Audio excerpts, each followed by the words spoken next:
काल भैरव भगवान शिव का ही एक उग्र रूप है। उन्हें कलयुग के जागृत देवता भी माना जाता है। शिव पुराण में उनकी एवं ब्रह्म हत्या की उत्पत्ति का वृतांत बड़े ही विस्तार से किया गया है।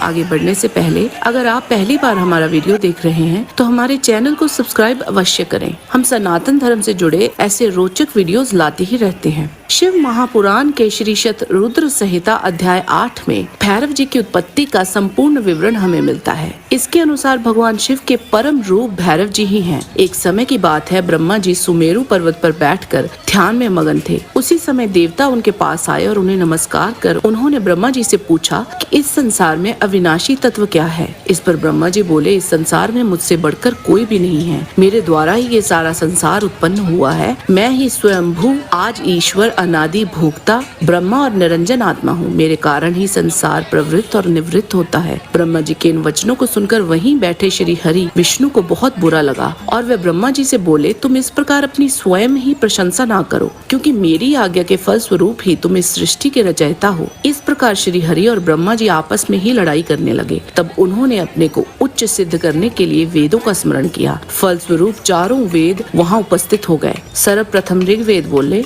जिसके भीतर समस्त भूत निहित है और जिसके द्वारा सब कुछ प्रवृत्त होता है, जिन्हें इस संसार में परम तत्व कहा जाता है, वह एक भगवान शिव ही हैं। यजुर्वेद बोले, उन्हीं भगवान शिव शंकर को संपूर्ण यज्ञों तथा योग में स्मरण किया जाता है। तत्पश्चात सामवेद बोले, जो समस्त संसार के लोगों को भरमाता है और जिसकी खोज में सदा ऋषि मुनि लगे रहते हैं, जिनकी कांति से सारा विश्व प्रकाशमान होता है, वह त्र्यंबक महादेव जी ही हैं। इस पर अथर्व वेद बोले, भक्ति से साक्षात्कार कराने वाले तथा समस्त दुखों का नाश कराने वाले एकमात्र देव भगवान शिव ही हैं। लेकिन भगवान ब्रह्मा और भगवान विष्णु दोनों अविश्वास में हंसने लगे और बोले, हे वेदों, तुम्हारे वचनों से सिर्फ तुम्हारी अज्ञानता ही झलकती है। ब्रह्मा जी और विष्णु जी के इन वचनों को सुनकर हर जगह मूर्त और अमूर्त रूप में विद्यमान रहने वाले ओंकार भी उन दोनों को समझाते हुए वही सब बोले जो वेदों ने पहले ही कहा था। ओंकार की बातें सुनकर भी उनका विवाद थम ही नहीं रहा था। तभी उन दोनों के बीच में एक विशाल ज्योति प्रकट हो गई, जिसका ना कोई आरंभ दिखता था और ना ही कोई अंत। उस अग्नि की ज्वाला से ब्रह्मा जी का 5वां मुख चलने लगा। उसी समय भगवान शिव वहाँ प्रकट हुए।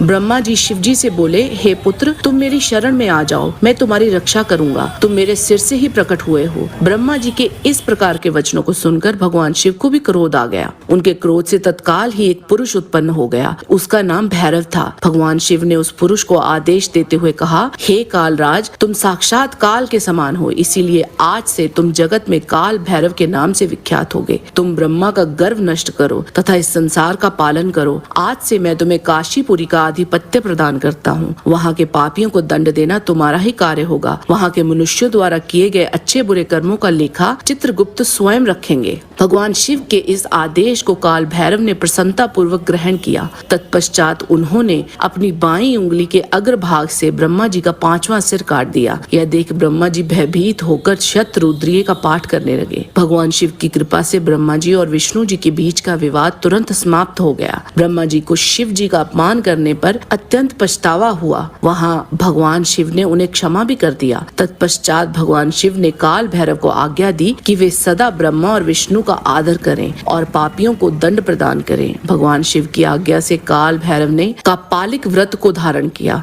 वे अपने हाथों में कपाल लेकर काशी नगरी की ओर चल दिए, परंतु ब्रह्म हत्या नामक कन्या उनके पीछे लग गई। एक दिन जब काल भैरव कपालिक वेश धारण करके भगवान नारायण के स्थान पर गए, तब भगवान शिव के भैरव रूप को आता देख सब देवताओं एवं ऋषि मुनियों ने उनको हाथ जोड़कर प्रणाम किया। भगवान विष्णु ने भी देवी लक्ष्मी के सामने काल भैरव महिमा मंडल किया और उन्हें बताया कि यह भगवान शिव के ही रूप है। परंतु काल भैरव को इस प्रकार भिक्षा मांगते देख भगवान विष्णु ने इसका तात्पर्य पूछा। काल भैरव जी बोले, हे नारायण, मैंने ब्रह्मा जी का 5वां सिर काट दिया था, इसीलिए उस पाप का पश्चाताप करने हेतु मैं ये कर रहा हूँ। तब देवी ने भिक्षा के रूप में मनोरथी नाम की विद्या भैरव जी के भिक्षा पात्र में डाल दी। भिक्षा प्राप्त कर भैरव जी अन्य स्थान की ओर निकल पड़े। तभी विष्णु जी ने भैरव जी के पीछे जाती हुई ब्रह्म हत्या को देखा और उससे कहा कि वह शिव जी का पीछा छोड़ दे, परंतु ब्रह्म हत्या ने कहा कि इसी बहाने ही सही मैं शिव जी की सेवा करती हूँ। यह कहकर ब्रह्म हत्या फिर भैरव जी का पीछा करते हुए काशी नगरी के समीप आ गई। वहाँ पहुँचते ही ब्रह्म हत्या पाताल में समा गई और ब्रह्मा जी का सिर भैरव जी के हाथ से छूटकर पृथ्वी पर गिर पड़ा। जिस स्थान पर काल भैरव जी के हाथ से ब्रह्मा जी का 5वां सिर गिरा था, वह स्थान कपाल मोचन तीर्थ के रूप में प्रसिद्ध हो गया।